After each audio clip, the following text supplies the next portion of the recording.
Démarrer.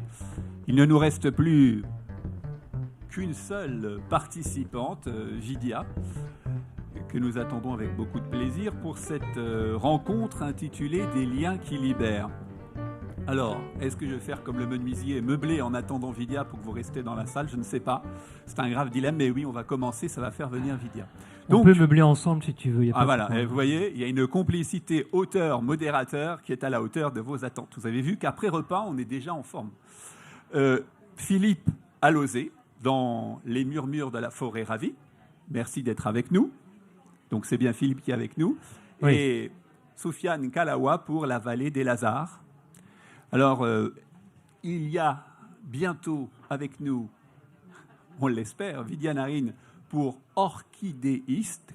Comme il est de coutume de dire dans ces moments-là, 3 romans, 3 univers variés, puisque c'est la mode. Philippe nous emmène dans un endroit qui peut paraître enfermé sur lui-même, au départ en tout cas. Il y a Agnès, il y a son père, il y a un ouvrier agricole, il y a un chien, il y a une forêt. Elle recèle peut-être de l'enchantement, parfois peut-être des choses effroyables. 3 petits points de suspension.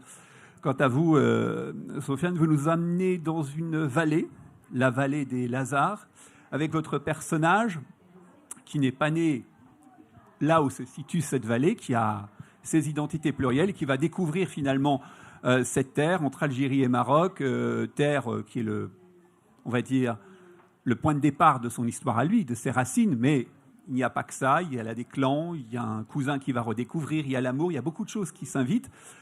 Mais commençons par la première question, car vous l'attendez toute la première question. Vous avez vu que le thème de cette table ronde, c'est des liens qui libèrent. Alors Philippe, je vais me permettre de commencer par vous. Est-ce que pour écrire ce livre, vous qui, je crois, travaillez dans une médiathèque à Montauban, non, j'ai faux, voilà, j'aime bien Montauban, donc ville chère aux amateurs des tontons flingueurs, si on a dans la salle, évidemment. J'espère qu'on a... Oui, d'accord. Voilà. Oh non, c'est pas que pour ça. Mais c'est plutôt pour vous dire, est-ce que quand on écrit un roman de fiction, on doit se libérer de certains liens du passé? Je parle de votre activité précédente, parce que vous étiez documentariste, vous faisiez des films, vous... Ah, te voilà quand même. Ah ben voilà, moi, j'étais complètement perturbé de ne pas te voir, donc oui, ça y est, ok. Maintenant, je suis ok. Allez, vas-y, je t'écoute. Alors, Vidya Narine nous a rejoint, donc commençons par vous. Non, je rigole. Prenez le temps de vous installer. Vidya, qui, elle, nous parle d'un certain Sylvain, qui a une belle profession d'orchidéiste. Il aime tellement les orchidées qu'il en fait commerce. Mais comme on le voit en vous lisant, c'est pas seulement pour gagner de l'argent, puisque c'est une vocation ou un sacerdoce. Donc, Vidya, on vous laisse le temps de vous installer. Donc, on revient à Philippe. Je ne sais pas si ma question est censée pour démarrer. Le thème de la table ronde, c'était des liens qui libèrent. Je disais, est-ce qu'il faut finalement évacuer certains liens d'un certain passé professionnel, puisque vous avez fait des documentaires, vous avez fait des films, vous avez raconté des histoires parfois vraies.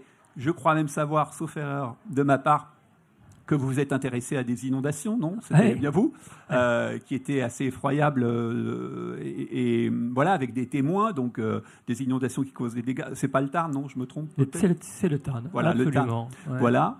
Donc vous avez côtoyé des gens qui avaient vécu, ou en tout cas qui avaient le témoignage de douleur. Qui avaient vécu ça en 1930. Voilà, exactement. Est-ce que quand on se lance dans l'écriture, par exemple, de votre roman, est-ce que toutes ces réalités, elles s'effacent? Est-ce qu'on en garde une trace? Comment vous voyez les choses? Parce que, d'une certaine manière, ces gens, ils cohabitent encore dans votre esprit d'écrivain. Non, pas du tout. Pas du tout, parce qu'en fait, moi, j'ai fait des documentaires alimentaires. Ouais. J'ai fait aussi beaucoup de fiction, donc j'ai toujours écrit des histoires. Donc c'est de l'imaginaire.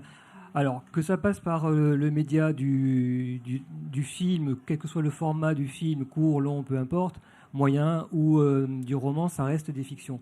Là où il faut se libérer, absolument, c'est de la forme. La question, alors là, ok, bon, la question du cinéma, c'est une question, le scénario, c'est une forme qui n'existe pas, qui n'existe que parce que le film est un jour projeté, et l'outil scénario, qui est un outil texte, mais qui n'est pas un objet littéraire du tout,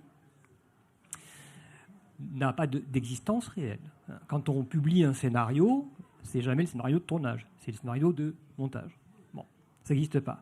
Quand on écrit un roman, chaque mot que l'on écrit constitue le texte définitif. Bon, moi, je peux imprimer mon roman en A4, donner à mes copains, il existe. Publié ou pas, il existe. Un scénario, non. Voilà. Donc c'est deux formes très différentes. Et pour moi, tout le travail excitant, c'était justement de ne pas faire un roman de cinéaste. C'était réussir, si possible, à faire un roman d'écrivain. Donc ça veut dire, oui, oublier complètement la forme que j'avais utilisée jusqu'à présent. Mais ça a été très facile parce que si j'ai arrêté ce métier, c'est parce que je ne pouvais plus supporter la forme cinématographique, qui est hyper figée. À la 25e minute, vous avez tel événement. À la minute 70, vous avez tel événement. Et même si vous voulez en sortir, on vous y ramène. Parce qu'il y a tellement d'argent en jeu que de toute façon, ils sont tous convaincus d'avoir la formule magique pour faire des films à succès, ce qui n'est pas vrai. Donc on vous y ramène. Le roman, c'est la liberté totale. Et comme j'aime la liberté, c'était très facile finalement. Donc, j'ai répondu ou pas? Monsieur Philippe a bien répondu. Ok. Hein, dites-le sinon. Sinon, hein, voilà, après on peut revenir, on peut refaire une prise et puis. Oui, c'est ça. On est en direct. Mais là où c'est la même chose, c'est que écrire un roman, moi je suis très anxieux dans la vie. Ça se voit pas du tout, n'est-ce pas? Faire un roman, c'est faire. Il y a deux étapes. Il y a le tournage. C'est quand on écrit très très vite. On fait tout le texte au kilomètre. Donc on fait comme un tournage. On fait les images qui sont dans le film. Et ça, c'est très douloureux. Et donc ça va très vite parce que c'est trop douloureux. Et après, on rentre dans la partie post-production. On rentre dans la salle de montage, en fait. On prend tous les rushs, toutes les pages, tous les textes, tous les mots qu'on a mis. Et on prend sa paire de ciseaux, ça colle, on découpe, on colle. Et là, on peut faire 10, 15, 20 versions pour arriver à la bonne version. C'est hyper pas angoissant du tout, puisqu'on a la matière. Ce qui est angoissant, c'est quand on n'a pas la matière. Donc, l'écriture, ça dure un mois maxi, parce qu'après, je m'ennuie. La réécriture, ça dure 1 an. Donc le cinéma est toujours très présent pour moi, dans ce sens-là. Après, c'est notre univers. Après, c'est au lecteur aussi de découvrir, de parcourir. Vidia, on l'a dit, vous nous emmenez chez les orchidéistes, en tout cas chez un orchidéiste, Sylvain. Alors, j'avais une question, mais peut-être qu'elle va tomber à côté, mais je vous la pose quand même, puisqu'on parlait des liens qui libèrent. Vous n'étiez pas écrivaine avant peut-être de sortir le livre, en tout cas pour le grand public. Vous avez travaillé dans la mode, vous avez été, on peut dire le mot rédactrice, écrire pour ça peut être peut-être pour des industries, des entreprises, etc. Est-ce que justement, parce qu'on ne connaît pas forcément cette facette des métiers de l'écriture, hein, on imagine toujours l'écrivain, le journaliste, et puis il y a aussi des gens qui écrivent pour les entreprises, une écriture particulière, hein, puisqu'elle a elle est pour communiquer. Est-ce que vous avez dû vous libérer finalement de ces métiers d'écriture d'avant le roman, si j'ose dire, c'est-à-dire des métiers où il y avait aussi beaucoup de contraintes, peut-être comme au cinéma, on doit rendre un texte qui doit répondre à des clients, etc. etc. Est-ce qu'il a fallu se libérer de ces liens ou c'est le roman, en l'occurrence l'orchidéiste, qui vous a apporté cette liberté? Bonjour tout le monde. Bonjour. Bonjour. Oui, moi c'est vrai que j'ai une vie précédente où je travaillais donc dans l'industrie de la mode, comme vous avez dit, et puis je dirigeais ma société, j'avais des employés, etc. Et en fait, ce que j'ai ressenti, c'est très étrange, ça m'est venu d'un coup. Je me suis dit qu'il fallait que j'écrive, et parce que en fait, mon conjoint m'a dit. Parce que j'avais une fatigue extrême du métier que je faisais en fait, et je me plaignais beaucoup. Et mon conjoint m'a dit trouve quelque chose qui te rend heureuse. Et en fait c'était tout simple. Et il m'a vraiment dit ça parce qu'il était à bout de m'écouter, d'être en boucle, etc. Et c'était tout simple, mais c'était exactement ce qu'il fallait me dire. Et donc je me suis dit tiens, écrire, je crois que ça me rendrait heureuse. Et donc après, ce que vous appelez peut-être libération, en fait, ce qu'il a fallu, c'est que je trouve du temps. Il a fallu que je trouve du temps, et puis aussi, j'ai senti qu'il fallait pas que je sois dans une position de surplomb, de direction. Et moi, j'étais habituée à diriger ma boîte, et j'ai senti qu'il fallait que j'arrête de diriger. Instinctivement, maintenant je l'explique peut-être un peu mieux, mais que il fallait que je sois à l'écoute de quelque chose, que je suive cette chose, mais quand on dirige une société, on a une parole, on a une écriture une communication en fait, qui fait croire en tout cas qu'on sait où on va. Et quand on écrit, moi en tout cas quand j'écris, je sais pas où je vais. Et donc il fallait que je trouve cet espace-là. Et c'est cette absence de direction, ou en tout cas le fait de ne pas en voir en donner, qui libère du temps pour l'écriture. Petite question subsidiaire, donc on l'a dit, votre héros, l'orchidéiste, s'appelle Sylvain. Est-ce que c'est une référence à Monsieur Sylvain Georges, 4 places des petites je ne sais plus où, mais en tout cas à Paris dans le 2e, qui était orchidéiste. Est-ce que c'est lui, en fait, qui vous inspire? Je lui dirais que vous avez cité son nom. Ah ben voilà, il va être... Il sera content. Et donc, parce que vous l'avez rencontré dans la vraie vie, Sylvain. Oui, mais en fait, ce livre a démarré sans que je sache que c'était vraiment le début d'un livre, parce que je suis tombée devant sa boutique. 4 places des Petits Pères, pardon. Voilà, qui se trouve en fait en plein centre de Paris, près du Louvre, près du jardin du Palais Royal, un quartier qui est très beau, près de la Comédie Française. Et c'est une toute petite boutique, toute sombre, dans laquelle il y avait ces fleurs extraordinaires. Et moi, j'avais jamais vu des fleurs pareilles. J'avais vu, comme tout le monde, comme nous tous, je pense, des orchidées blanches dans les hôtels, dans les halls d'accueil, etc. Mais j'avais jamais vu ces couleurs et ces formes. Et j'ai pas pu m'empêcher d'entrer et de discuter avec lui, d'écouter ses discussions avec les clients et de revenir plusieurs fois. En fait, il y avait quelque chose qui m'attirait et je revenais. Et donc, en écoutant ces histoires, à force de revenir, il y a un jour où je lui ai dit j'ai envie d'écrire vos histoires. Et il m'a dit mais c'est génial parce que moi j'ai plein d'histoires mais je sais pas écrire. Enfin, je peux pas les écrire. J'ai pas de talent pour ça et j'ai pas le temps. Et donc on s'est assis, on a beaucoup discuté, puis finalement c'était le début de mes recherches pour ce livre. Et au moment où en plus vous aviez l'envie d'écrire, il y a une espèce de concomitance des événements, peut-être oui, que j'avais commencé à écrire 2 ans auparavant, disons. Voilà, c'est bien trouvé. Donc évidemment, amis auteurs, vous pouvez réagir les uns sur les autres si j'ose dire, intervenir, le débat n'est pas figé, hein, donc si vous avez des choses à rajouter, vous pouvez interrompre le modérateur. Quant au public, s'il a lu le livre ou s'il a des curiosités à exprimer, n'hésitez pas à poser vos questions aussi, hein. On est donc dans la vie. Sofiane, il y a une autre question pour vous évidemment, par rapport au lien qui libère, vous nous parlez de la vallée des Lazars. Alors, puisqu'on était dans la géographie, si on fait une recherche sur un moteur de recherche connu, on tombe sur la vallée des Jaers, mais qui est dans le Loiret. Ça nous éloigne un peu de la vallée des Lazars. Donc la vallée des... D'ailleurs, vous verrez hein, sur Google Maps, il y a la représentation. Donc cette vallée des Lazars n'existe pas vraiment, pour ne pas dire qu'elle n'existe pas du tout. Donc vous connaissez les lieux où vous avez vécu, je parle dans votre vie de monsieur en dehors de l'écriture, des racines. Vous avez eu besoin d'imaginer un endroit, peut-être qu'on le trouvera un jour, mais en tout cas qu'ici on le cherche spontanément, n'apparaît pas. Vous avez eu besoin d'imaginer un lieu presque... mythique pour votre histoire. Ça vous a libéré de quelque chose d'imaginer un lieu? Bonjour à toutes et à tous, merci d'être là. C'est important, vous avez raison, hein, parce que si le public part... La vallée des Lazars, donc, c'est un endroit qui est imaginaire, mais qui est largement inspiré d'un endroit que je connais pour y avoir de la famille et pour y avoir passé beaucoup d'été quand j'étais adolescent et enfant. Et en fait, bon, je vais écrire depuis l'adolescence. Je vais écrire des livres depuis mon adolescence.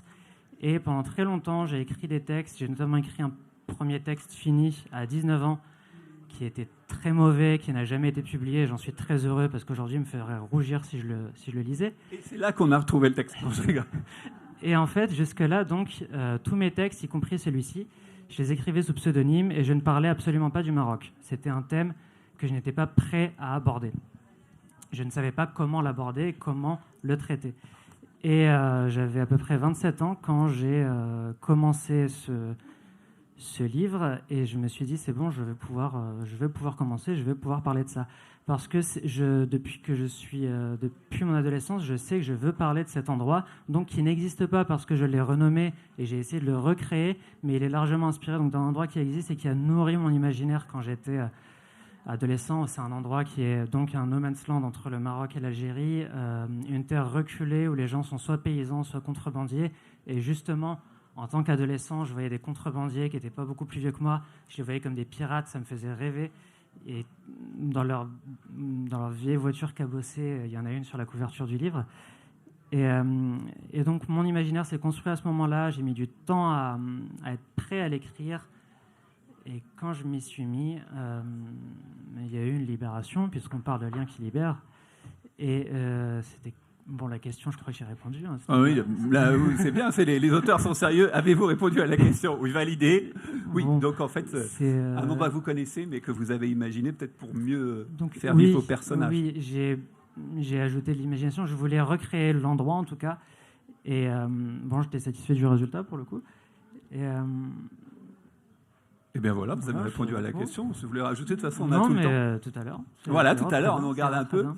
On parle de liens qui libèrent, et il y a aussi peut-être un autre point commun, mais vous pouvez ne pas être d'accord, entre vos livres, c'est les liens qu'on a au sens, en tout cas à la perception des choses. Philippe, on l'a dit, oui, parce que je ne laisse jamais dormir les auteurs, en fait, vous avez compris, parce que Bien, sinon... bien. Voilà. Il y a cette forêt, il y a le paysage, il y a la nature.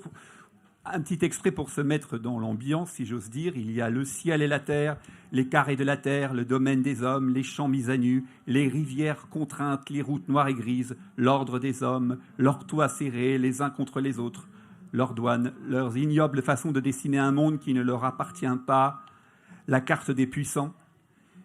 Est-ce que, pour décrire ces paysages, puisqu'il y a aussi, on va dire, une introspection dans le monde de la forêt, il y a eu une préparation, je ne sais pas, géographique. Est-ce que vous avez été dans des endroits qui ressemblent au lieu que vous racontez? C'est-à-dire qu'effectivement, il y a Agnès qui est dans cet univers agricole, il y a un ouvrier agricole, il y a son père, il y a un chien.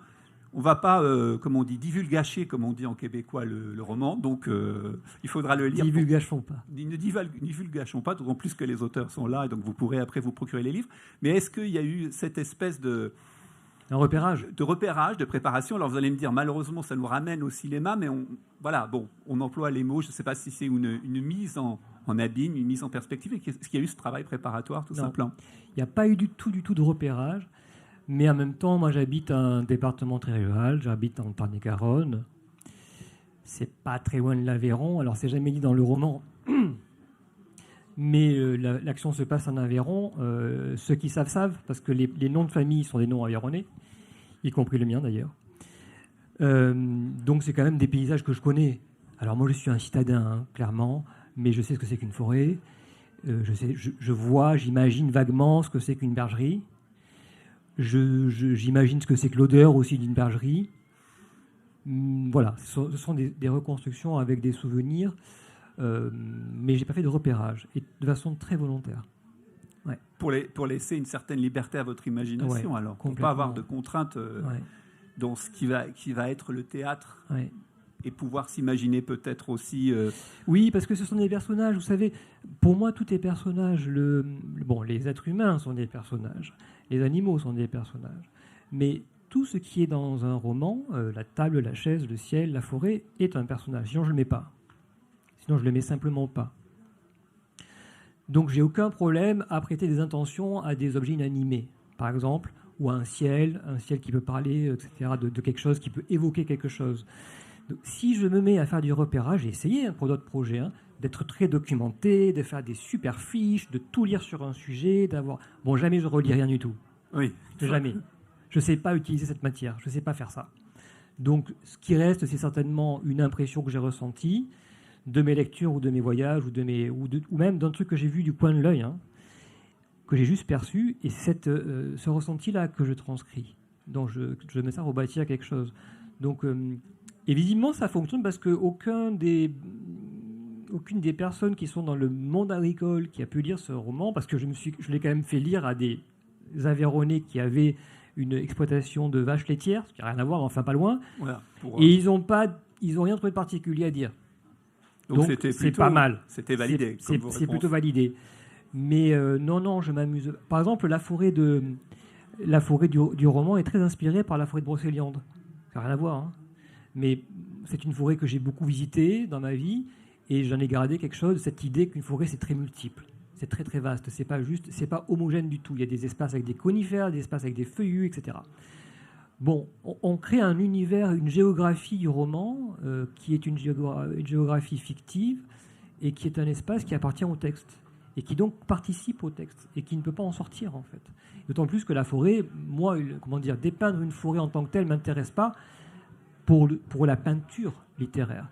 La forêt, c'est une métaphore de la vie, donc j'en fais ce que je veux, bien sûr. Si je me mets... Alors, pourtant, dans le texte, il y a beaucoup de termes de biologie, de sciences naturelles, très précis, que j'ai appris pour l'occasion, et certains, je ne sais même pas les prononcer. Voilà. Donc, au moins, c'est clair. Vous savez les écrire. Je ne les connais que écrits. Au tel point que j'ai fait un jour une lecture, une dictée, et j'avais jamais réalisé que gentiane, la gentiane, ça écrivait gentiane. Et au début, je disais la gentiane. Et au bout d'un moment, ils m'ont dit, mais de quoi vous parlez? De la gentiane? Ah ben oui, bien sûr, suis-je bête. Bon. Oui, c'est comme ça. Hein. Voilà, mais en tout cas, ça prouve que l'imagination garde le dernier mot. Et ça elle est au pouvoir, oui. C'est aussi un des points communs. On parle de perception des sens, etc. Ça peut aussi concerner évidemment votre roman, Vidya, parce que vous nous parlez des orchidées. Alors, quand même, l'orchidée est très particulière, puisque quand on voit, par exemple, l'étymologie d'orchidée, c'est testicule à la base, à cause des racines, donc ça nous éloigne un peu d'un monde de délicatesse, a priori. Et puis, deuxième petit piège, c'est qu'on dit, ah bah oui, la très talentueuse auteuse a dû parler de l'odeur, mais en fait, l'orchidée, son fort, c'est pas l'odeur, c'est plutôt les couleurs. Donc, ça fait beaucoup. C'est une fleur qui est les deux, mais enfin, c'est vrai que c'est une fleur qui crée des doutes, en tout cas, qui tend des pièges à ceux qui s'y intéressent. Et puis, vous nous plongez dans l'état d'esprit de Sylvain, de son métier. Par exemple, vous écrivez, en parlant donc bien sûr de Sylvain, ces derniers temps, il y a dans ma tête, comme de la neige à la télé, mon programme des rails. Les clients rentrent de vacances d'été, les pays que je n'ai jamais visités et dont certaines de mes fleurs sont originaires. Ils me disent qu'il fait aussi chaud ici que là-bas. Hier, l'un d'eux m'a posé une question des plus banales et je n'ai pas su lui répondre. C'est épuisant de travailler avec le vivant. Bientôt, il faudra que j'arrête. Et puis alors après, il donne des conseils comme « Ne laissez pas le cache-pot quand vous arrosez, sinon l'eau stagne et les racines pourrissent. » Donc ça veut dire que, est-ce que ça a été une difficulté de traduire en mots, en roman, ce langage des fleurs? Parce qu'il y a toute la part du sensuel. On peut aimer ou pas une couleur, il y a le métier, ça a été...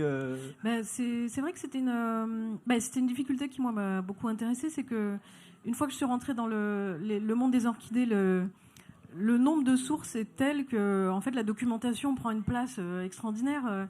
J'ai visité la serre de Boissy-Saint-Léger, qui est pas très loin de Paris, qui est une serre mythique pour les orchidées.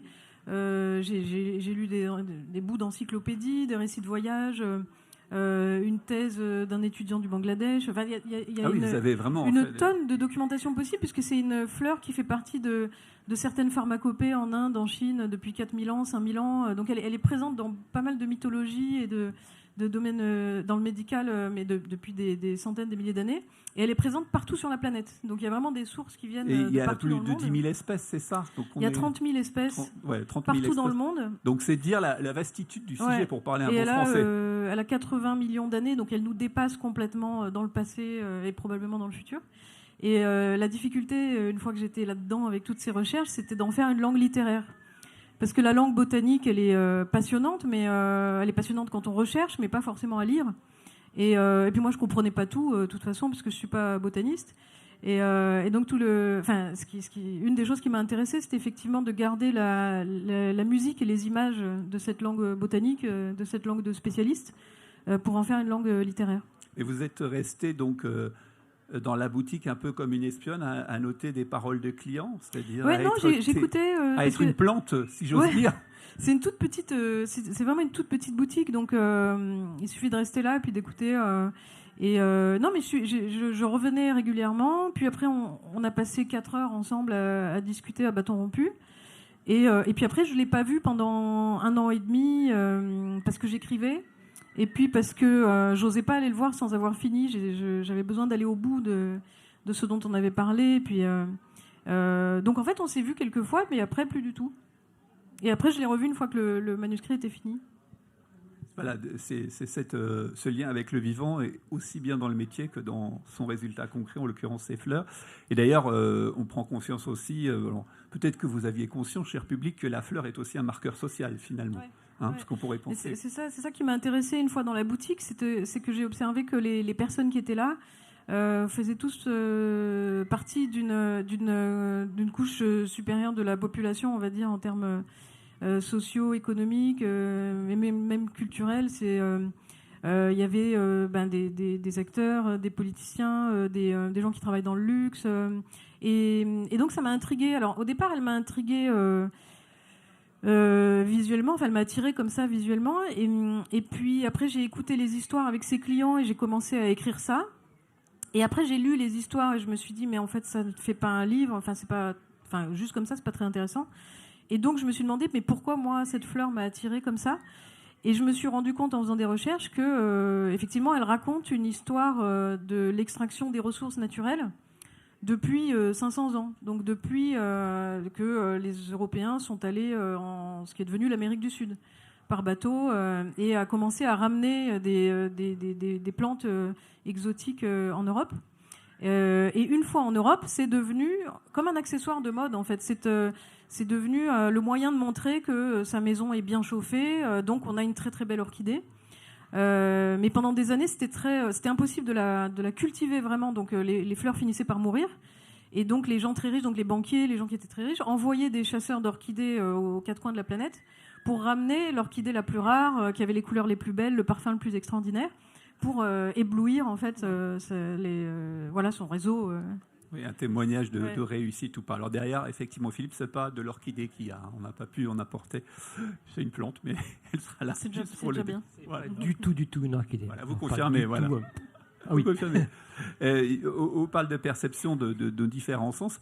Dans votre livre à vous, Sofiane, il y a un élément intéressant aussi. On l'a dit, Amir vient de sa réalité parisienne et débarque dans cette vallée des Lazars. Il ne débarque pas par hasard, il y a tout un contexte. Mais en tout cas, il y a la rencontre avec les autres. Et à un moment, vous mettez en évidence, au début du livre, le fait que quand on parle aux autres, il faut qu'ils comprennent ce que l'on dit. Ça paraît une évidence, mais il y a ce moment-là où il dit, votre héros, je sursautais lorsqu'on s'adressa à moi. Et en fait, ce qui se passe, c'est qu'on lui demande ce qu'il fait dans la vie. Et alors, il y a son père qui vient en aide au fiston, si j'ose dire, et il dit, tu le connais ce mot pour dire ce que tu fais, c'est alors je ne sais pas si je prononce bien, c'est le bah. Le haq. Le haq. Voilà. Et alors, vous allez me dire quoi? Alors, l'étudiant en droit qui est votre héros, il le dit, je poussais une exclamation de surprise. Oui, je le connaissais parce qu'il était utilisé dans le langage commun, dans une expression synonyme à la fois de « je suis dans mon bon droit » et de « j'ai raison ». L'acceptation juridique et la raison se disaient avec le même mot. En tant qu'étudiant en droit, j'aimais cette idée que les lois soient dictées par la raison. Je voulus partager cette réflexion, mais en fait, ce n'est pas évident de faire comprendre. On voit cette espèce de différence et de gouffre, peut-être pas, mais en tout cas, on n'est pas dans le même monde quand on parle de notions, entre guillemets, aussi simples que le droit. Alors oui, en fait, il n'est pas allé au Maroc depuis 6 ans à ce moment-là, et la langue se perd. On oublie assez facilement une langue quand on ne la pratique pas pendant un certain temps. Et puisque c'est un roman d'apprentissage aussi, l'apprentissage passe par la langue, et je voulais qu'il y ait un travail autour de ça dans le roman. Il doit, un des enjeux du roman, c'est que le narrateur doit trouver sa place, trouver une place. Et il veut faire partie de cette vallée, faire partie de cette famille, et pour en faire partie, il faut maîtriser la langue. Et ici, il se retrouve, il y a une expression arabe que j'aime beaucoup, c'est quand on ne sait pas quoi, quand on n'arrive pas à parler, quand on est bouleversé par quelque chose, on dit qu'on n'a plus de langue. Et là, il se retrouve justement sans langue parce qu'il doit aborder quelque chose d'abstrait, mais il n'a pas les mots pour. Il a des notions rudimentaires pour la vie de tous les jours et pour les choses un peu matérielles, mais pour aborder des choses un peu plus profondes, il n'a rien. Et en fait, il y a quelque chose d'assez paradoxal, c'est que les relations et les échanges peuvent être profonds malgré la barrière de la langue, ou malgré la barrière de la langue. Oui, et ça le frustre au début, mais finalement, au bout d'un moment, il y a une question de comment partager des choses sans forcément échanger les mots dans la même langue. Et c'est ça qui est intéressant, c'est qu'en fait, il y a la peur de ne pas être compris, et puis il y a aussi, on va dire, et on le voit à travers différents personnages, une mise à jour des mythologies qui peut s'être faite avec le temps, sur des personnages, sur des gens, sur des lieux. Alors oui, il y a une révélation des signes. En un été, il a 19 ans, donc quand il y est allé la dernière fois, il avait 13 ans. On changeait énormément pendant cet âge-là, et il découvre des choses complètement différentes. Il voit comment l'endroit a changé aussi, et qu'en enfant, on ne se pose pas de questions. Là, la question pour lui, c'est de devenir adulte et de trouver une place. Et donc, il doit composer avec tout ce qu'il découvre des membres de sa famille et de ce que ça peut vouloir dire sur lui-même. Il y a 2 trajectoires qui sont opposées dans le roman, la sienne et celle de son cousin Haroun. Son cousin, on grandit par opposition ou par mimétisme. Lui veut absolument atteindre le mimétisme et appartenir à cet endroit en apprenant la langue et en s'emparant des haines et des coutumes. pendant que Haroun a grandi dans cet endroit, et tout ce qu'il veut, lui, c'est partir vers l'Est et s'en affranchir, et donc grandit par opposition. Et le narrateur, ce qu'il découvre à ce moment-là, c'est que Haroun n'est pas du tout dans la même situation que lui, que Haroun veut s'en aller, alors que pour lui, Haroun est le personnage d'Elazar. Oui, c'est-à-dire que voilà, accepter la liberté de l'autre finalement, même si il devient un porte-étendard. Il a du mal, exactement, il a du mal à accepter ça parce qu'il l'a enclos dans une image qui lui est personnelle, une construction mentale qui lui est personnelle. Vous parlez de construction mentale, on a bien travaillé, la transition est toute trouvée. Pour rentrer dans l'inconscient des personnages ou pas, parce que par exemple, vous, Philippe, dans votre livre, il y a ce qu'on ressent, c'est chez vos personnages, en tout cas, parfois une incapacité à saisir l'autre. C'est-à-dire qu'ils vivent, c'est le sentiment de lecteur, ils vivent sur eux-mêmes. Par exemple, vous écrivez, il mange seul dans une cahute mal chauffée, très à l'écart. Il regarde longuement le monde qui le peuple, qu'il le transporte en lui, où qu'il aille. Il en a vu des choses, il en verra d'autres qui viendront peut-être prendre place dans le monde qu'il habite. Il est un continent à lui tout seul. Il tisonne le feu dans un vieux poêle qui fume en se demandant ce qu'il attend de cette fille. Il l'appelle Agnès, cette fille. Même s'il connaît son prénom et bien plus encore, il n'a pas de réponse satisfaisante à cette question. Alors il passe à autre chose. Ça illustre, en fait, voilà, ils sont chacun dans leur trajectoire. Est-ce que il y a eu un travail sur cet inconscient des personnages? Comment il est venu? Est-ce que l'histoire imposait qu'ils soient un peu refermés sur eux-mêmes, un peu dans leur quête personnelle? Comment ça s'est fait, cette élaboration? Parce que peut-être qu'à la différence du cinéma, justement, on peut rentrer un peu plus dans la psychologie du personnage, puisque l'écriture permet de raconter leur inconscient. Vaste question. Oui, je ne vais pas rentrer dans le domaine du cinéma, on ne va pas parler de cinéma. Non. C'est le sujet du livre, en fait, ce dont vous parlez. Cette incapacité à dire. Là, vous avez cité le personnage de Pal, qui est l'ouvrier agricole. Bon, il est important, mais il est un peu périphérique. Mais en réalité, les deux personnages principaux, principaux sont Jean et Agnès. Et leur problématique, c'est qu'ils ne peuvent pas communiquer. Ils ne savent pas communiquer, ils sont dans un éternel non-dit. Mais c'est le propos même du livre, puisque le livre raconte en fait la conséquence d'un événement qui s'est passé, 25 ans plus tôt, qui est la disparition de la mère. Mais quand je dis disparue, c'est pas qu'elle est morte, c'est pas une métaphore, c'est qu'elle a disparu, ça s'est évaporé. En fait, c'est une question sans réponse. Et moi, je prétends que dans la vie, il n'y a pas pire, rien n'est pire, mais rien n'est pire que les questions sans réponse. Elles nous hantent et elles nous hanteront jusqu'à ce qu'il y ait une réponse. Et s'il n'y a pas de réponse, elles nous hanteront jusqu'à la fin de nos jours. Et ces questions sans réponse qu'on porte tous, absolument tous, à des degrés divers évidemment, soyons clairs, mais on porte tous des questions sans réponse, qu'on en soit conscient ou pas, on a besoin d'apporter des réponses. Parce que en réalité, la question sans réponse, elle va nous hanter toute notre vie. Quand on va comprendre, et souvent c'est vers l'âge de, entre 30 et 40, souvent vers 40 ans, qu'il y a une question, déjà il faut comprendre qu'il y a une question sans réponse qui nous hante, eh bien il va falloir aller jusqu'à l'étape où on va chercher la réponse. C'est quand la vérité émerge du puits. Ouais. Et on va différer ça, parce qu'on a peur de la réponse. Or, on ne vit pas avec une question sans réponse. On ne règle pas le problème. Par contre, quand on a une vérité qui dérange, même si elle est très douloureuse, on le gère, ça. Donc ça va très vite, en réalité. Donc la bonne solution, c'est d'aller vers la parole, vers la mise en lumière du non-dit. Et ces personnages-là, tout le roman tourne en fait métaphoriquement autour de ça, c'est-à-dire cette intuition que l'on peut avoir de quelque chose que l'on porte, et dont on a sans doute en soi déjà la solution, cette question dont on a la réponse, et on va mettre en place des mécanismes, alors soit d'échec ou ce que vous voulez, mais qui vont nous obliger à un moment donné à nous confronter à ça. Oui, parce que sinon il n'y a pas de possibilité de survie en réalité, psychique. On survit comme en automatique, quoi. On vit dans la peau littéralement d'un autre. C'est exactement ce que vit Agnès. Elle vit dans la peau de sa mère. Même dans ses vêtements. En accomplissant des tâches régulières, routinières. Les tâches que faisaient les femmes à l'époque, quoi. Voilà. Sauf que l'époque est passée. Voilà. Et que notre regard de lecteur peut porter un jugement en s'interrogeant, en se disant, voilà, effectivement. On est dans l'intérieur des personnages, mais est-ce qu'en écrivant vos livres, il y a des musiques ou des chansons qui vous ont accompagné?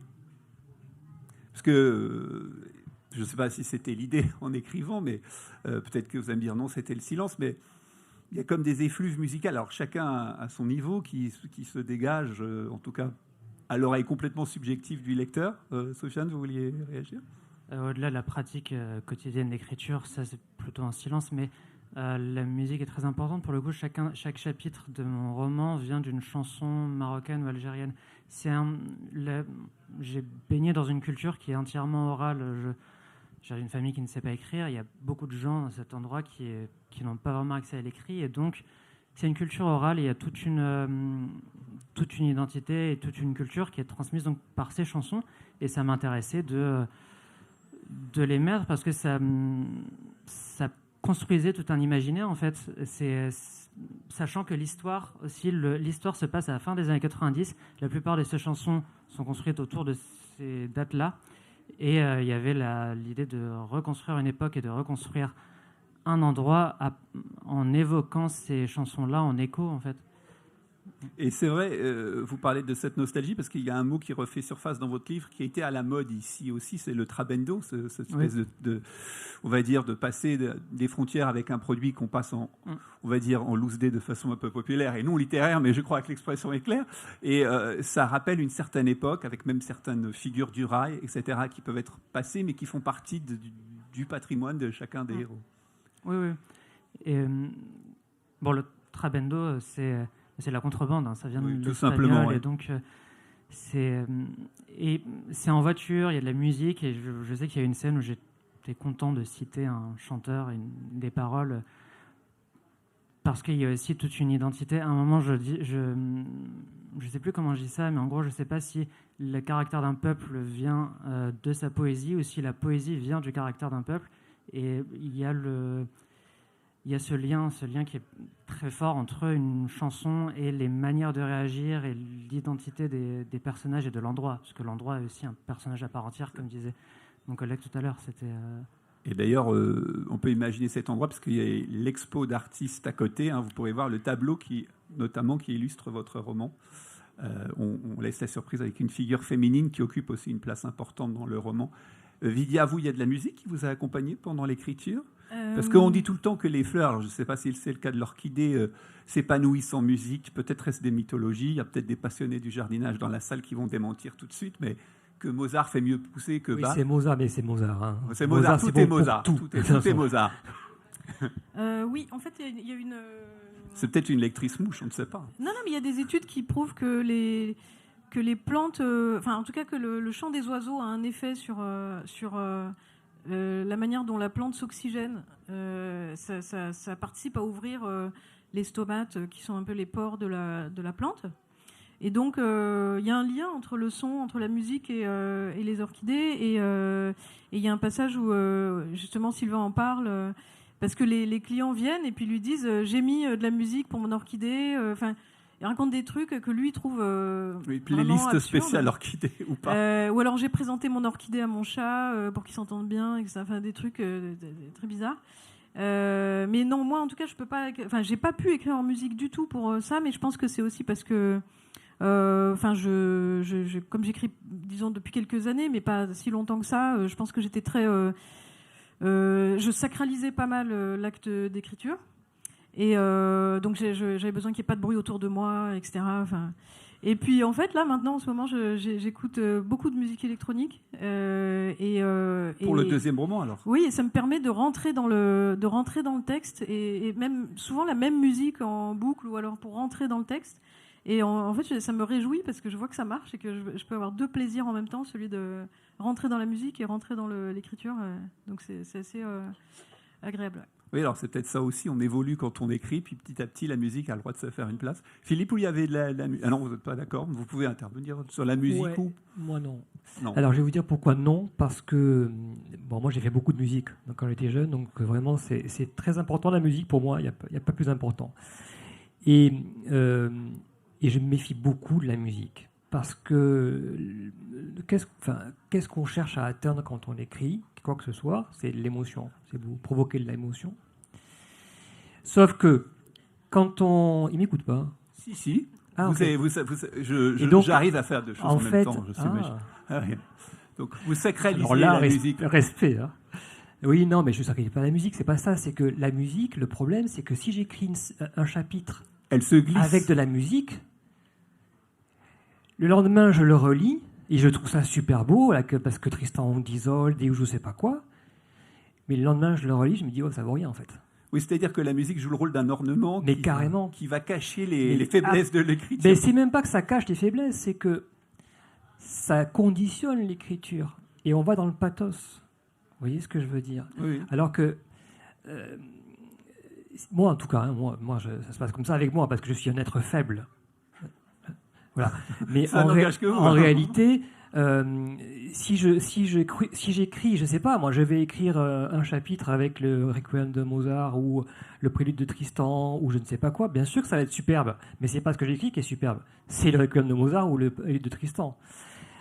Donc quand j'écris, moi il faut vraiment pas de musique, mais vraiment pas du tout de musique. C'est terrible parce que j'ai ma tête pleine de musique, mais c'est le texte qui est musical. Donc quand j'écris, en général, j'écris et je lis à haute voix. Ce qui est un paradoxe parce que justement, je défends le fait que... C'est pour ça que je suis très troublé quand on lit ce texte-là à haute voix, parce que la littérature n'est pas destinée à être lue à haute voix. Elle est destinée à être lue dans la tête. L'écriture destinée à être dite, c'est une autre écriture que j'ai pratiquée avant. Donc la musicalité du texte, c'est celle que moi j'ai en tête, c'est pas la vôtre, c'est pas celle des lecteurs ici. Chacun fait sa propre musique par rapport au texte. Donc il faut vraiment pas... Moi je suis très effrayé quand je vois un livre où il y a marqué en exergue pour lire ce livre, écoutez telle musique. Non, ça c'est même pas possible. Je n'ouvre même pas le livre de toute façon parce que je sais que... Et on vous vend le disque. Ça va pas. Voilà, donc non, ça c'est pas possible. Et le prochain roman parlera beaucoup de musique. Parce que j'ai eu besoin de me confronter à cette passion et à me dire, ok, comment on fait pour écrire un texte qui parle de musique et qui parle vraiment de musique? Parce que on ne peut pas décrire la musique. Donc comment on fait quand même pour écrire autour de la musique? Alors, cela dit, on verra. On verra, mais surtout on suivra, puisqu'on est entre nous, pour vous faire une confession confidentielle. Moi, à certains moments de vos livres, j'ai lu à haute voix parce que je trouve que on ressent peut-être le silence du texte ou la tension. Pour ce qui est de votre livre, d'ailleurs, Philippe, il y a une scène clé qu'on ne dévoilera pas ici, de rencontre entre Jean et quelqu'un d'autre. Voilà, je ne sais pas de quoi vous parlez. Une rencontre avec une créature, vous voyez. Oui. Et ce qui est très intéressant quand on lit cette scène à haute voix, c'est qu'on laisse le temps aux mots d'exister. Ouais, ce que je veux dire, c'est que comme on est dans, par exemple, perception de la forêt, etc., peut-être que parfois, et c'est un vice de lecteur, on lit très rapidement, ça peut arriver, et les mots n'ont pas forcément le temps de laisser imprimer leur image. Mais c'est hyper important. Moi, quand j'écris, je vous écoute, Philippe, mais je vais lis parler. toujours le texte à haute voix pour voir comment il fonctionne, bien sûr. Mais c'est mon problème, c'est pas le vôtre. Je vais pas vous faire subir ma lecture. Je vous ai écouté. Et absolument, je sais que ça va être deux choses à la fois, c'est votre côté féminin. Et bien sûr qu'on lit à haute voix parce qu'il faut bien que ça se matérialise. La rythmique, les harmoniques du texte, etc. Il faut bien qu'on entende si la phrase elle est bien calibrée, si elle fonctionne, si l'équilibre est là, etc. Parce que dans la tête, tout est beau. Bien sûr. C'est une double réalité, c'est une double existence. Et en même temps, justement, on parlait de la fleur marqueur social, il y a aussi les clans qui sont présents dans le roman de Sofiane. Et vous aussi, je pense qu'en tant que lecteur, ça détruit certains clichés. Sur comment on décrirait un certain monde agricole, parce qu'a priori on peut dire oui, c'est des gens, je fais exprès de le dire, sans humanité, qui vivent dans le dur pour le dur, et en fait on s'aperçoit que les choses sont beaucoup plus compliquées qu'on pourrait le penser, et ça aussi, sans qu'il y ait besoin d'ailleurs de grandes déclarations d'intention, juste avec, entre guillemets, les mots du récit. C'est une chose qui est très appréciable dans votre livre. Et chacun. Donc Philippe, vous accepterez de nous lire un extrait à haute voix. Oui, contraint et forcé, bien entendu. Voilà, contraint et forcé avec, bien sûr, la bienveillance du public. Alors, Sofiane, qui est courageux, va commencer à s'illustrer dans cet exercice pendant que moi, je vais aller, comme ça vous suivez en direct, redonner son livre à Philippe, si j'ose dire, pour qu'il puisse choisir un extrait. Voyez, tout ça est en direct. Mais Sofiane, c'est à vous. Un peu de contexte d'abord, ça parle d'amitié. En fait, le narrateur vient de retrouver son cousin après 6 années de séparation. On ne s'arrêtait jamais de parler. J'avais l'impression de reconnaître une autre version de moi-même. Il était passé par les mêmes interrogations que moi, mais lui savait les formuler pour mieux y répondre. Tous les jours, nous parlions de femmes, d'amour, de nourriture, de Dieu, des gens que nous croisions, des formes dans le ciel, des couleurs de la terre, d'un millier de sujets triviaux, et pour chacun d'eux, il me semblait qu'Haroun détenait une vérité. Ce qui rend une personne brillante, ce n'est pas sa capacité à parler de sujets profonds, mais celle de rendre profondes les choses les plus futiles. Si Haroun était redoutablement inculte, il était capable d'intuition, de réflexion et de questions d'une finesse que je n'atteignais pas, et cela, il n'en avait pas conscience. J'étais un étudiant doué, lui était un intellectuel, en ce sens qu'il pouvait formuler des idées véritablement originales. Une grande amitié est comparable à un grand amour. Au premier temps, on ne peut côtoyer personne d'autre, tout est vivant d'une vie si vive qu'on échangerait sa place pour rien au monde. Grâce à Haroun, je considérais mon séjour dans cette vallée vide et aride, dans cette ferme sans eau potable ni électricité, comme la place la plus enviable sur Terre. Et c'était vrai. J'avais 20 ans, je retrouvais le meilleur ami que j'aurais jamais. Je rêvais à Feyrouz. Feyrouz, que je voulais considérer comme mon premier amour, était nimbé de secrets et d'interdits. Le tabou rendait le sentiment plus intense et plus pressant. J'ajoute à cela qu'avec Haroun, nous n'avions aucune distraction extérieure à nos corps et nos esprits, aucun support pour y décharger notre temps libre, ni film, ni jeu quelconque, aucun loisir autre que de déambuler. En cela, nous vivions tous dans une conscience permanente de nous-mêmes. Ma fille, on est bien obligé de vivre. Nos poumons respirent, notre sang circule, on vit sans y penser. Il est facile de vivre, chaque effort est inconscient. Mais vivre, ça ne suffit pas. Le mot est biologique. Il en manque un autre à la langue française pour décrire le sentiment d'être en vie, où l'on a conscience de se tenir au bon endroit, au bon moment, avec les bonnes personnes. C'est ce que j'ai éprouvé cet été-là, grâce à Haroun et grâce à Feyrouz, Sayad et Farah, et les Ayami et les Okbani, les oliviers, les amandiers, les figuiers, tout formait un arrière-plan agréable à nos rêveries partagées. Je continue. C'est déjà un bel avant-goût, bon. Avec les applaudissements. Merci. Un élément aussi intéressant qui transparaît dans l'extrait que vous avez choisi, qu'on ressent et qui est peut-être aussi un point commun à vos livres, c'est la notion de frontières. Alors chacun a des frontières personnelles ou des frontières géographiques.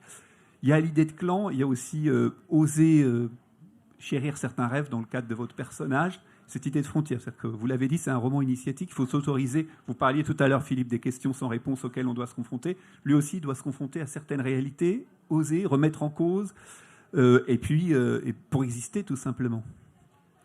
Remettre en cause certaines frontières, oui. Alors, le premier réflexe du narrateur, c'est de s'emparer de cette frontière parce qu'elle est un marqueur d'identité. Son cousin, lui, veut franchir cette frontière pour se libérer. Et donc, oui, il y a ce courage de s'opposer à ce... Et il y a un autre passage intéressant aussi où le héros...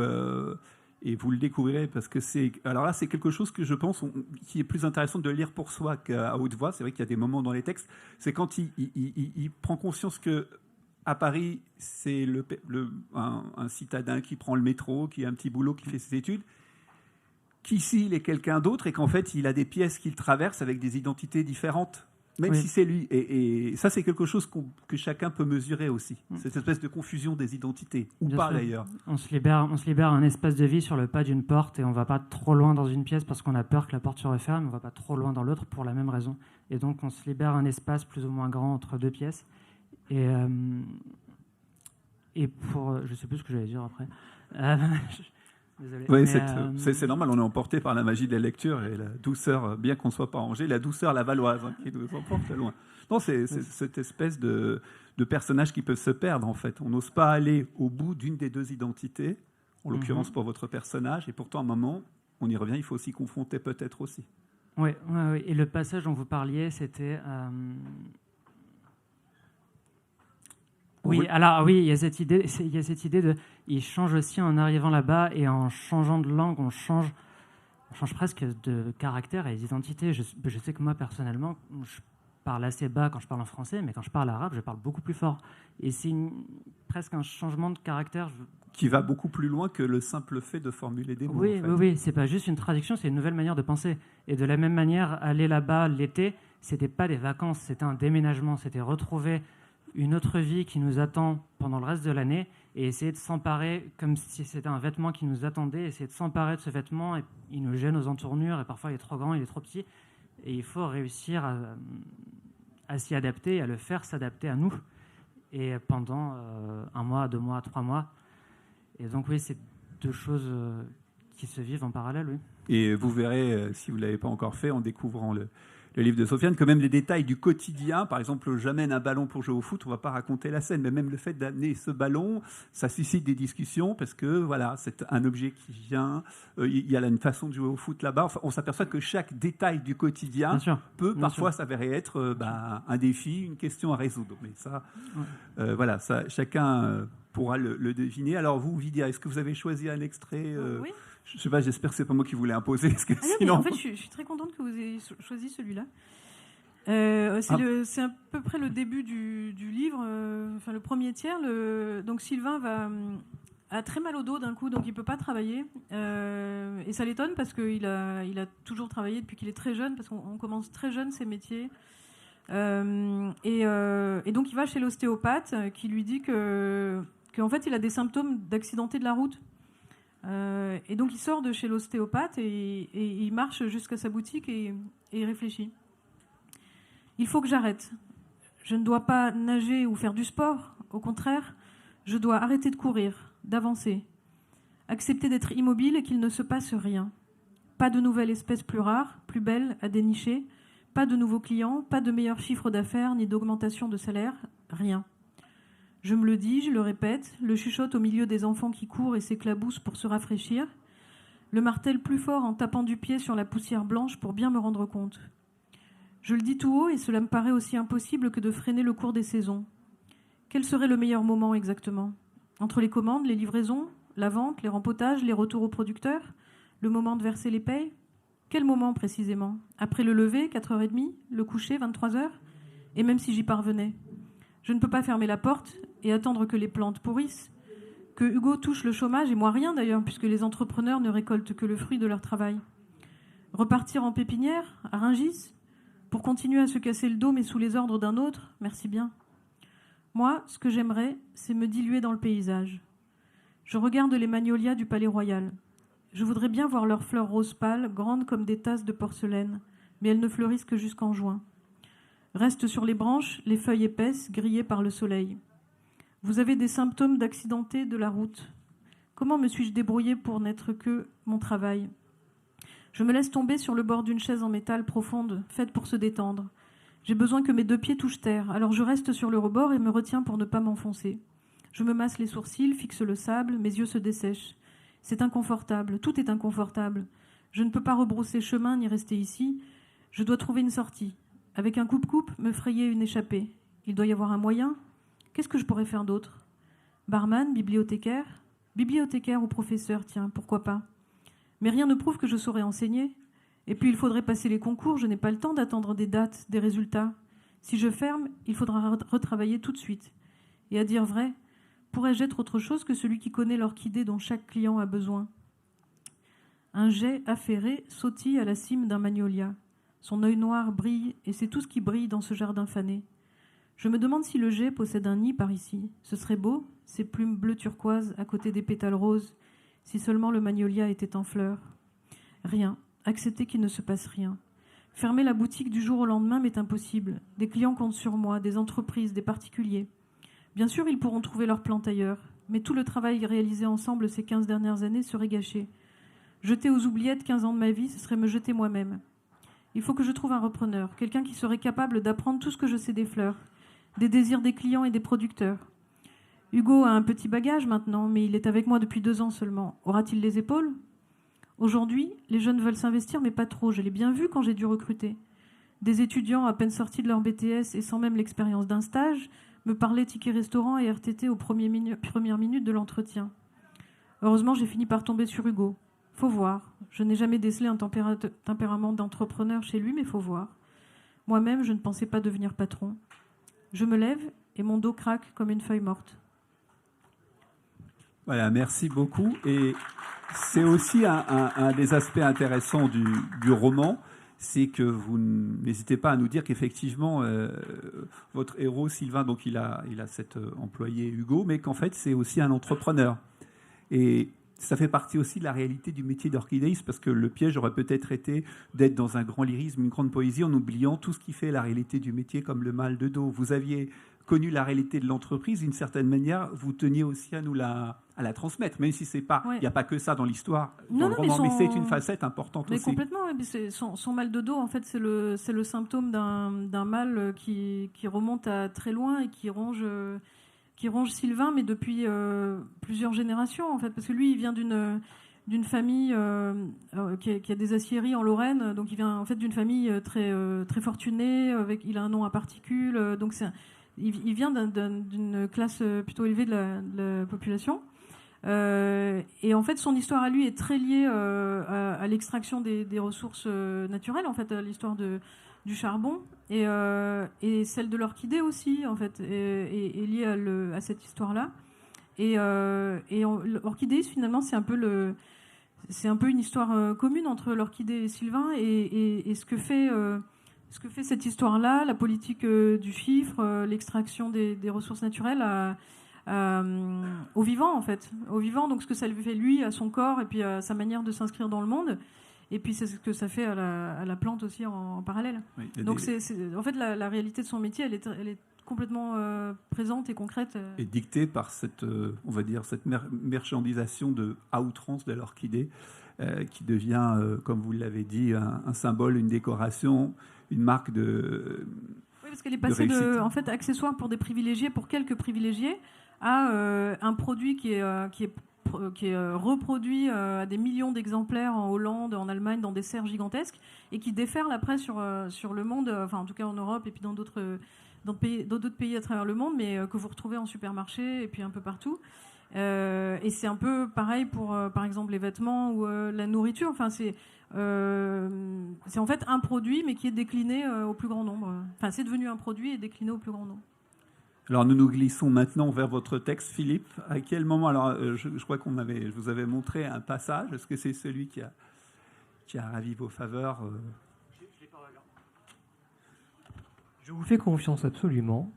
Je ne sais pas de quoi il est question. On va le découvrir ensemble. Alors voilà, restez avec nous jusqu'au bout. Oh mon Dieu. Alors. Ok. Les nuages passent, trop vastes et pleins de colère. Ils passent comme des masses lourdes, des écumes d'hiver, des voix tonitruantes privées de souffle et dont le silence ressemble à une chute.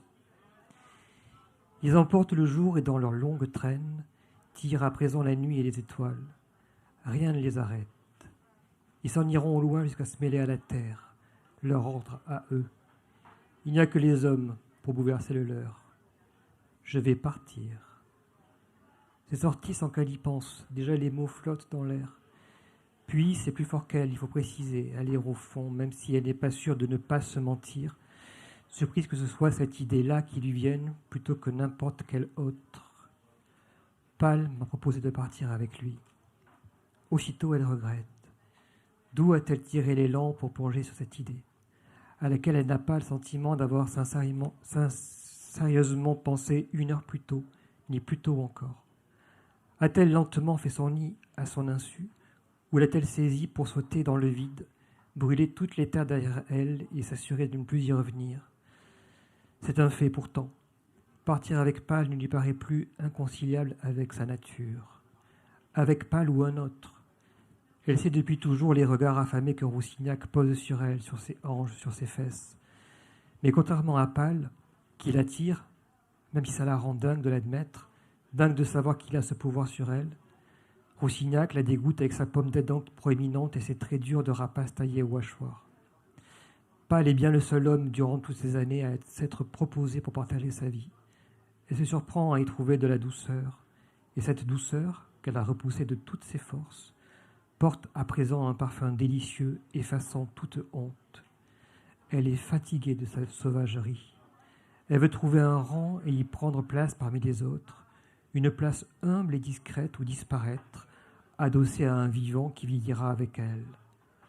Elle tourne avec prudence le visage vers Jean qui la regarde d'un drôle d'air. Elle ne sait pas ce qu'il y a dans ses yeux, mais ce qu'elle sent, c'est qu'il n'est pas surpris, qu'il l'approuve et même qu'il est soulagé. Peut-être que ça lui est égal. Il la regarde et il dit « Oui, il t'a proposé de partir avec lui. » Le père, ça semble lui paraître normal, qu'elle parte tôt ou tard. Cela aurait pu arriver plus tôt. l'ordre des choses à la langoureuse précision d'un mouvement d'horlogerie. Sa calme acceptation vaut tous les conseils, tous les encouragements. Il la regarde pour la première fois, même si c'est de côté, même si ce n'est pas tout à fait pleinement. Au moins, il ne se détourne pas. Elle soutient ce regard et c'est elle qui baisse les paupières, ayant l'impression de rougir, une étrange chaleur dans la poitrine lui donnant ces ailes fameuses qui lui ont toujours manqué. Merci beaucoup, Philippe. Et oh, merci. Merci. Chacun de ces extraits vous donnera une couleur du roman pour conclure, puisque nous arrivons à la fameuse conclusion. Est-ce que le fait d'écrire ces livres, ça vous a appris des choses sur vous-même ? Révéler des qualités, des choses que... Parce que, est-ce qu'on sort indemne, au bon sens du terme, de l'écriture de ces livres ? Parce qu'on a l'impression que chacun, vous êtes plongé à fond dans l'univers que vous nous décrivez. Pardon si la formule est peu littéraire, à fond. Vous êtes grandement plongé dans l'univers. Alors, est-ce que, je ne sais pas, ça vous a révélé après des choses sur vous-même ? Vous avez puisé dans des ressources ? Si la réponse est à côté, c'est pas grave. On se quitte bons amis. Et puis...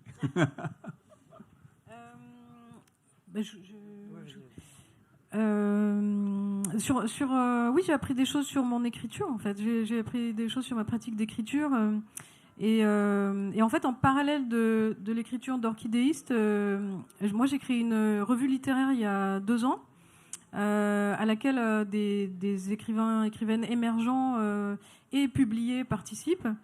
Donc, il y a une trentaine d'auteurs, autrices chaque année. Et cette revue s'appelle Sève. Et donc, je préparais le 2e numéro pendant que j'écrivais Orchidéiste. Et je ne me suis pas rendu compte, mais en fait, faire ce travail-là, parler d'autres textes, échanger avec d'autres, et faire un travail éditorial, en fait, sur d'autres textes que le mien, finalement, il y a des choses qui se sont passées dans la revue et qui sont passées après dans le livre. Donc, je pense qu'on apprend un peu tout le temps en faisant. Et donc, c'était vraiment une drôle d'expérience.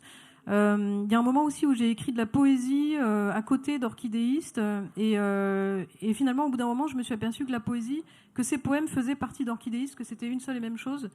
J'ai appris aussi que j'aime les formes courtes, les formes assez ramassées.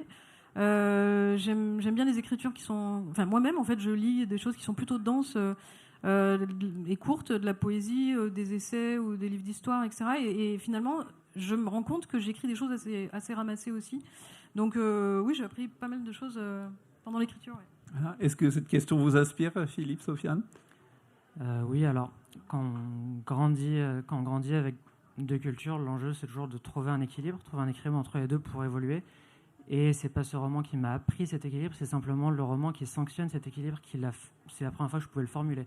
C'est un apprentissage qui dure des années et qui durera encore, évidemment, mais ça a duré des années et j'ai trouvé ce roman pour le formuler, pour l'établir. Il y a eu cet apprentissage-là, donc je parlais de Pas d'une porte tout à l'heure, et il est présent. Et donc, d'un point de vue, pour le coup, c'est un roman qui est assez personnel. Donc, d'un point de vue personnel, il y a pas mal de choses qui se sont passées, formulées ou non. Je pense que j'en ai été... bon, ça m'a fait vivre pas mal de choses. Et pour ce qui est de l'écriture, j'ai pas la recette de ce que c'est qu'un roman. Je suis très content de comment je l'ai construit. J'ai eu 2 éléments notamment qui m'ont permis d'en venir à bout. Et j'espère que j'arriverai à le refaire à nouveau. Mais bien sûr, c'est tout le bonheur que l'on vous souhaite, ouais. Même s'il y a quelques moments difficiles. Philippe, cette question vous inspire ? Pas tellement, mais c'est pas je vais quand même y répondre. Merci de votre gentillesse. Non, moi, ça ne m'a pas appris quelque chose sur moi ni sur l'écriture, parce que j'ai écrit toute ma vie. Donc, c'est pas vraiment... C'est un hasard, c'est un malentendu, ce roman. C'est pas un premier roman, c'est le premier roman publié, donc il y a tout un truc autour de ça. Ça a plutôt eu l'effet inverse, de me bloquer complètement, le fait de publier. Ça m'a pas du tout donné confiance en moi, ou j'ai beaucoup plus de mal à écrire maintenant qu'avant de publier. Ce que ça m'a appris, en revanche, parce que ça m'a apporté ma grande gloire, ma grande satisfaction, c'est que j'ai lu 2 ou 3 critiques dans la presse où le critique a senti le besoin de dire « c'est un vrai livre d'écrivain ». Et moi qui avais la hantise de ne pas faire un livre d'écrivain, mais de faire un livre de cinéaste, etc., Donc il a vraiment été attaché à faire vraiment œuvre d'écrivain. Pour moi, ça a été vraiment une espèce de... Ouais, c'était vraiment les mots qui pouvaient le plus me toucher en réalité. Non pas par vanité, mais pour me dire, tu as bien travaillé. Tu as fait ce qu'il fallait que tu fasses. Voilà. C'est une belle conclusion et c'est maintenant à vous, lecteurs, d'aller accompagner ces livres d'écrivains qui vous dévoileront des mondes fleuris, des mondes agricoles et d'autres univers encore. Beaucoup. Merci beaucoup. Et puis les auteurs sont présents, Merci à les vous. livres sont là et merci à vous pour cette belle rencontre.